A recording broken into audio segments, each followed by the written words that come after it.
Good morning. It's Friday the 20th. It's not that cold.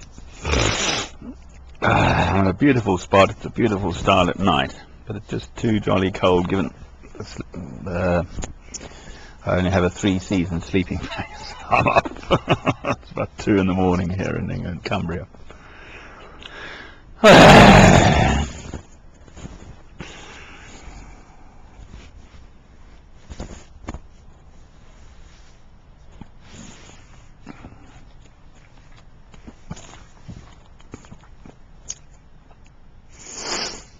Peter addresses the crowd.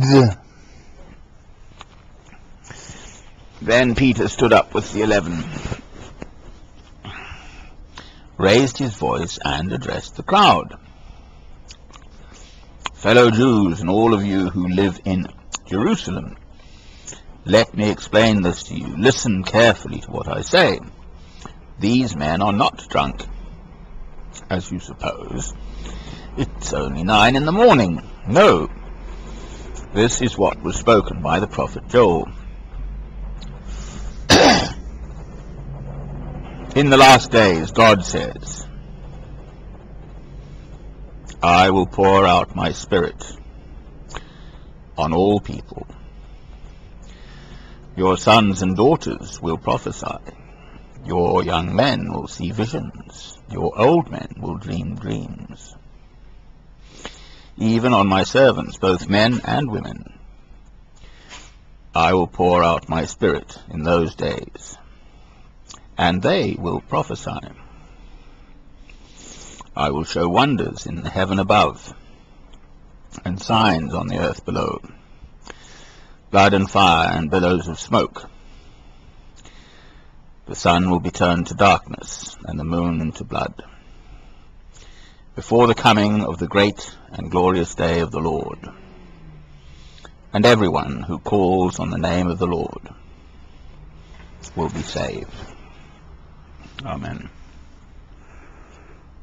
That's chapter 2 of Acts.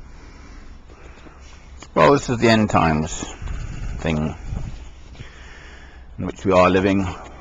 Whether it's in our lifetimes or not is another matter. Early Christians thought it was in their lifetime because Christ had said of John, maybe, when I come again he'll still be here. But he is still here. 2,000 years in God's eyes, nothing. Just the twinkling of an eye. It's nothing. One of the indicators of the end times is that the gospel will be preached throughout the world. Well, it is pretty much now. Wars and rumors of wars, disasters, man-made disasters, natural disasters, and so on. People rushing around like headless chickens, quite frankly. When the credit crunch hit initially, all of these big fancy financial types, they didn't have a clue. If you base your life on money, I'm afraid you haven't got a clue. If you base your life on God, the rock of God, with or without money, one still has faith. If anything, your faith is much stronger when you're in adversity without money, because then you've got to make a plan. I'm in here, sort of on the outside, but it's got light and the table and chairs, bar of chocolate just went in. I mean, I used to do mountains and stuff, okay? I used to have proper kits with red line suits and stuff, you could be out. This is nothing. It's not even frost. It's just too cold given the kit I've got. I've got all my clothes on, double sets and everything, but it's just too cold and you can't sleep. And once you wake up like that, at a lovely spot in the woods, you've got to get up and get moving. I'm enjoying this.